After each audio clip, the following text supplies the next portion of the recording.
আমরা বাঙালি যেতে আমাদের একটা সমস্যা আছে, সেটা হচ্ছে যে যে কোনো ঘটনাকে আমরা খুব দ্রুত ভুলে যাই। এই যে মাগুরায় যে ধর্ষণের ঘটনাটা গোটা দেশকে শোকাহত করছে, কয়দিন মনে থাকবে এটা আমাদের? এই ঘটনাটা কি নতুন? এটা প্রায় প্রায় ঘটে আসতেছে এবং এর থেকেও নৃশংস ঘটনা ধর্ষণের প্রায় প্রায় ঘটে এবং ঘটতেছে। এটা কি বন্ধ হচ্ছে? সরকার কি বন্ধ করতে পারছে? বন্ধ হচ্ছে না।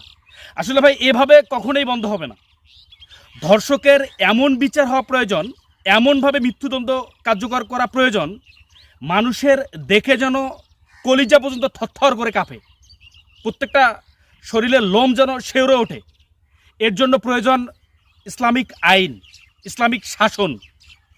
আসলে এই কথাটা আমি বললাম, অনেকে আবার দেখবেন যে মন্তব্য করবে যে ইসলামিক কথা বলছি, ইসলামিক আইন চাচ্ছি, ইসলামিক শাসন চাচ্ছি।